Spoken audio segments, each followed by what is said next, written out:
नमस्कार दोस्तों, आज हम इस वीडियो में वीएमयू कोटा से जो छात्र बीए फर्स्ट ईयर हिस्ट्री से कर रहे हैं उनके लिए जितने भी very shorts type expected question बनते हैं वो हम इस वीडियो में देखेंगे। यदि आपको शॉर्ट्स और लॉन्ग टाइप क्वेश्चन पर भी वीडियो चाहिए तो आप कमेंट बॉक्स में बता दीजिएगा। इस वीडियो की जो पीडीएफ है वो आपको कमेंट बॉक्स में मिल जाएगी। तो चलिए शुरू करते हैं। प्रश्न नंबर 1 है, नीतिसार पुस्तक के लेखक कौन थे? तो कौन थे? कामदक।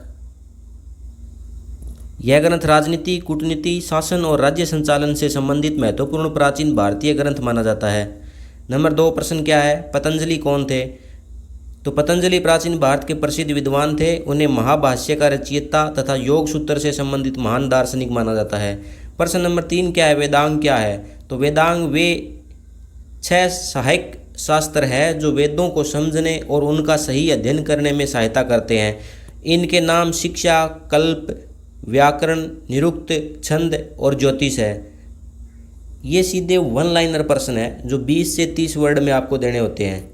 तो इनमें आपके जो तुक्के वाली जो स्कीम है वो इसमें नहीं चलेगी। तो आपको फैक्ट है वही लिखना पड़ेगा। प्रश्न नंबर 4 है, महावीर स्वामी का जन्म कहाँ हुआ था? तो कुंडग्राम वैशाली के निकट बिहार में हुआ था। वे कौन से तीर्थंकर थे? तो 24वें। प्रश्न नंबर 5 है, 4 आर्य सत्यों की विवेचना कीजिए। तो बौद्ध धर्म के 4 आर्य सत्य कौन कौन से हैं? दुख, दुख समुदय, दुख निरोध और दुख निरोधगामिनी प्रतिपदा। नेक्स्ट है, किन्हीं 4 वेदों के नाम लिखिए। तो ऋग्वेद, सामवेद, यजुर्वेद और अथर्ववेद। 7 नंबर प्रश्न क्या है, सिंधु घाटी सभ्यता के 2 स्थलों के नाम लिखिए। तो हड़प्पा और मोहनजोदड़ो। और इसके अतिरिक्त है लोथल, कालीबंगा, धोलावीरा। तो प्राचीन भारत के कोई 2 अभिलेखों के नाम लिखिए। तो कौन कौन से हैं? अशोक का प्रयाग प्रशस्ति स्तंभलेख एवं हाथी गुफा अभिलेख। प्रश्न नंबर 9 है, 2 वैदिक देवियों के नाम लिखिए। तो उषा और अदिति। प्रश्न नंबर 10 क्या है, हर्षवर्धन द्वारा लिखित पुस्तकों के नाम लिखिए। तो रत्नावली, प्रियदर्शिका और नागानंद। प्रश्न नंबर 11 क्या है, रामायण के लेखक कौन थे? तो महर्षि वाल्मीकि। 12 नंबर प्रश्न है, स्यादवाद क्या है? तो स्यादवाद जैन धर्म का महत्वपूर्ण सिद्धांत है। इसके अनुसार किसी वस्तु या सत्य के बारे में कथन विभिन्न परिस्थितियों और दृष्टिकोण के आधार पर सापेक्ष रूप से किया जाता है। प्रश्न नंबर 13 क्या है, दुख के स्वरूप को प्रतिपादित कीजिए। तो बौद्ध दर्शन में दुख जीवन की अस्थिरता और असंतोष की स्थिति है। जन्म, जरा, व्याधि, मृत्यु, अप्रिय से मिलना और प्रिय से वियोग दुख के रूप है। प्रश्न नंबर 14 क्या है, किन्हीं 2 या 4 ऐतिहासिक स्रोतों के नाम लिखिए। तो कौन कौन से हैं? पुरातात्विक स्रोत, साहित्यिक स्रोत, अभिलेख और सिक्के। प्रश्न नंबर 15, सिंधु सभ्यता के 2 बंदरगाहों के नाम लिखिए। तो कौन कौन से थे? लोथल और सूतकागेडोर। प्रश्न नंबर 16 क्या है, जैन धर्म के 2 प्रमुख संप्रदायों के नाम बताइए। तो दिगंबर और श्वेतंबर। प्रश्न नंबर 17 है, बौद्ध धर्म के 2 प्रमुख संप्रदायों के नाम लिखिए। तो हीनयान और महायान। 18 नंबर प्रश्न है, 2 पुराणों के नाम लिखिए। तो विष्णु पुराण और भागवत पुराण। प्रश्न नंबर 19 क्या है, प्राचीन भारत के 2 शहरों के नाम लिखिए।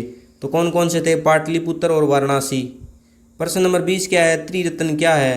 तो बुद्ध, धम्म और संघ। प्रश्न नंबर 21 है, त्रिपिटक से आप क्या समझते हैं? तो त्रिपिटक है वो बौद्ध धर्म के प्रमुख धार्मिक ग्रंथ का संग्रह है। इसके 3 भाग है, विनय पिटक, सूत पिटक और अभिधम पिटक। 22 नंबर प्रश्न क्या है, मौर्य साम्राज्य के 4 प्रांतों व उनकी राजधानी के नाम बताइए। तो 4 प्रांत कौन कौन से थे? उत्तरापथ जो तक्षशिला राजधानी थी, अवंती की उज्जैन थी और कलिंग की तोसली और दक्षिणापंथ की सुवर्णगिरी थी। प्रश्न नंबर 23 है, जनपद के बारे में आप क्या जानते हैं? तो जनपद उस क्षेत्र को कहा जाता था जहां कोई जनजाति स्थायी रूप से बसकर अपना राजनीतिक क्षेत्र स्थापित करती थी। महाजनपदों के विकास से भारतीय राज्यों का विस्तार हुआ था। प्रश्न नंबर 24 है, भारत के 2 प्रसिद्ध महाकाव्यों के नाम लिखिए। तो रामायण और महाभारत। रामायण और महाभारत। 25 नंबर क्या है, गुप्तकालीन सिक्के की 2 विशेषताएं बताइए। तो गुप्तकालीन सिक्के थे वो मुख्यतः सोने के थे। उन पर राजा की विभिन्न मुद्राएं तथा धार्मिक प्रतीक अंकित होते थे। इनसे गुप्त काल की आर्थिक और सांस्कृतिक जानकारी मिलती है। प्रश्न नंबर 26 है, जैन धर्म के 5 महाव्रतों के नाम बताइए। तो अहिंसा, सत्य, असत्य, ब्रह्मचर्य अपरिग्रह। 27 नंबर प्रश्न है, कुषाण सिक्कों के दो विशेषताएं लिखिए तो कौन कौन सी है? राजाओं की आकृतियां और विभिन्न देवी देवताओं के चित्र। प्रश्न नंबर 28 क्या है? महात्मा बुद्ध का जन्म कहाँ हुआ था? तो लुम्बिनी, वर्तमान में जो नेपाल में है। उनका जन्म शाक्य कुल में हुआ और बचपन का नाम क्या था? सिद्धार्थ गौतम था। ये 28 प्रश्न मैंने आपको करवा दिए हैं, तो ये आप याद कर लेना। इनमें से ही आपके एग्ज़ाम में देखने को मिल जाएंगे। तो यदि आपको वीडियो अच्छी लगे तो आप लाइक शेयर सब्सक्राइब ज़रूर करें और वीडियो में कमेंट करके बताएं कि आपको वीडियो कैसी लग रही है। बहुत बहुत धन्यवाद।